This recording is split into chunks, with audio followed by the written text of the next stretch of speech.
Assalamualaikum warahmatullahi wabarakatuh. Baiklah, kali ini akan dibahas mengenai modul 6 penelitian operasional 1 yang berjudul analisis sensitivitas. Saat kita telah menemukan solusi optimal untuk suatu model linear programming, kemudian ingin membuat model yang berbeda, maka akan menjadi tidak efisien untuk memulai lagi menemukan solusinya dari awal. Maka digunakan analisis sensitivitas untuk menyelesaikan permasalahan tersebut. Terdapat 5 jenis permasalahan pada analisis sensitivitas. Yang pertama adalah perubahan vektor biaya, yaitu koefisien biaya variabel berubah dari CK ke CK aksen.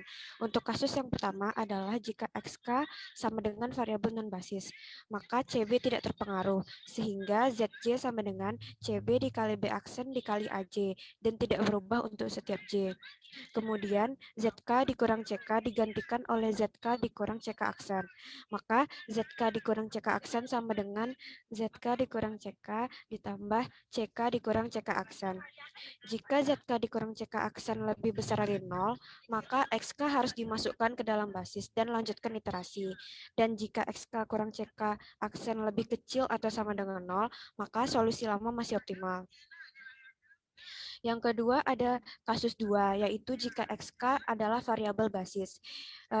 Maka CB digantikan dengan CB aksen. Ubah nilai baru ZJ menjadi ZJ aksen, sehingga ZJ aksen dikurang CJ sama dengan ZJ dikurang CJ, ditambah CB aksen dikurang CB dikali YTJ untuk semua J. Maka baris biaya dapat diperbarui dengan menambahkan perubahan dalam biaya sebanyak XK kali baris T sekarang dari tabel final kepada baris biaya asli. Kemudian ZK aksen dikurang CK diperbarui menjadi ZK aksen dikurang CK sama dengan 0. Nilai tujuan baru akan diperoleh. Untuk permasalahan yang kedua adalah perubahan vektor RHS, yaitu jika vektor RHS B diganti menjadi B aksen, maka B inverse B akan berubah menjadi B inverse B aksen. B inverse B aksen sama dengan B inverse B ditambah B inverse dikali dalam kurung B aksen dikurang B. Kemudian untuk Z-nya yaitu CB dikali B inverse dikali B. Dan Z aksen sama dengan CB dikali B inverse dikali B aksen. Jika B inverse B aksen lebih besar atau sama dengan 0, maka solusi optimal. Dan jika B inverse B aksen lebih kecil dari 0, maka dilanjutkan dengan metode dual simplex. Yang permasalahan ketiga adalah untuk perubahan matriks pembatas. Terdapat dua kasus. Untuk kasus pertama adalah perubahan pada kolom non-basis, yaitu AJ diganti menjadi AJ aksen. Kolom baru diperbarui, yaitu B inverse AJ aksen, dan ZJ dikurang CJ aksen sama dengan CB dikali B inverse dikali AJ aksen dikurang CJ. Jika ZJ dikurang CJ aksen lebih kecil sama dengan 0, maka solusi lama masih optimal. Dan jika ZJ dikurang CJ aksen lebih besar dari 0, maka iterasi dilanjutkan. Kemudian untuk kasus kedua pada perubahan matriks pembatas, yaitu perubahan pada kolom basis. AJ diganti menjadi AJ aksen. Pertama hitung YJ aksen sama dengan B inverse dikali AJ aksen. Dan ZJ dikurang CJ aksen sama dengan CB dikali B inverse dikali AJ aksen dikurang CJ. Jika YJ aksen tidak sama dengan 0, maka basis tidak berubah. Iterasi dilanjutkan hingga basis berbentuk matriks identitas. Jika hasilnya tidak layak atau invisible, maka dilanjutkan dengan metode dual simplex. Kemudian jika YJ aksen sama dengan 0, maka vektor basis berubah. Tambahkan variabel artifisial sebagai basis baru. Selesaikan dengan metode dua fase atau Big M. Kemudian permasalahan yang keempat adalah penambahan aktivitas baru. Misalkan satu aktivitas baru yaitu XN tambah 1 dengan biaya CN tambah 1 dan kolom penggunaan bahan baku AN tambah 1 dipertimbangkan dalam suatu produksi. Maka tanpa menyelesaikan dari awal, kita dapat dengan mudah menentukan apakah memproduksi XN tambah 1 ini akan menguntungkan, yaitu menghitung ZN tambah 1 dikurang CN tambah 1. Nanti hasilnya, jika ZN tambah 1 dikurang CN tambah 1 lebih kecil atau sama dengan 0, maka solusi optimal. Namun jika ZN tambah 1 dikurang CN tambah 1-nya lebih besar dari 0, maka iterasi dilanjutkan. Untuk permasalahan terakhir adalah penambahan pembatas baru, yaitu misalkan ditambahkan pembatas baru AM tambah 1, X lebih kecil sama dengan BM tambah 1.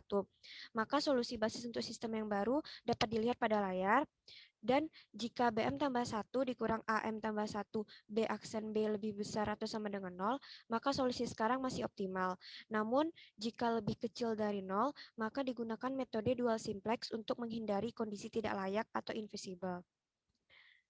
Kemudian dilanjutkan dengan pembahasan soal.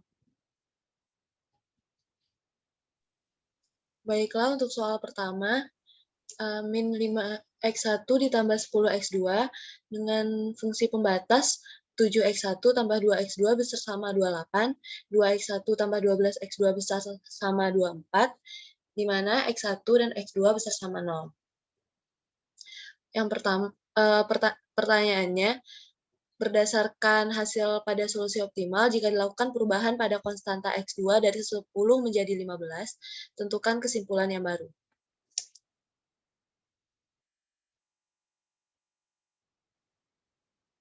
Berdasarkan soal diketahui C2 sama dengan 10, C2 aksen sama dengan 15, di mana X2 merupakan variabel basis. Sehingga dapat dimasukkan ke rumus dan diperoleh CB aksen dikurang CB yaitu bernilai 5. Sehingga dapat dilakukan perhitungan untuk Z3 aksen kurang CJ dan Z4 aksen dikurang C4. Diperoleh untuk Z3 aksen kurang C3 yaitu minus 3/8, dan Z4 aksen dikurang C4 yaitu min 19/16. Karena ZJ kurang CJ aksen kecil sama 0, maka dapat disimpulkan bahwa solusi lama masih optimal. Untuk soal yang kedua, min 2x1 ditambah x2 kurang x3 dengan fungsi pembatas x1 tambah x2 tambah x3 kecil sama 6, minus x1 tambah 2x2 kecil sama 4, di mana x1, x2, dan x3 besar sama 0. Berdasarkan hasil pada tabel solusi optimal tersebut, dilakukan perubahan terhadap RHS dari 6 dan 4 menjadi 3 dan 4. Tentukan solusi optimal yang baru. Permasalahan tersebut merupakan permasalahan yang kedua, yaitu perubahan vektor RHS, di mana B-nya yaitu 64 dan B aksennya 34. Langkah awalnya dicari nilai B inverse dikali dengan B aksen, di mana B inverse bernilai 1011, yang dapat dilihat pada tabel optimal kolom S1, S2, sehingga diperoleh nilai B inverse B aksennya 37, dan dapat dimasukkan ke rumus Z aksen yaitu CB dikali B inverse B aksen, dan diperoleh nilai minus 6. Karena nilai B inverse B aksen besar sama 0, maka dapat disimpulkan bahwa solusi optimal dengan nilai Z-nya minus 6. Sekian pembahasan tutor mengenai analisis sensitivitas OR1. Mohon maaf apabila ada kesalahan. Terima kasih atas perhatiannya. Assalamualaikum warahmatullahi wabarakatuh.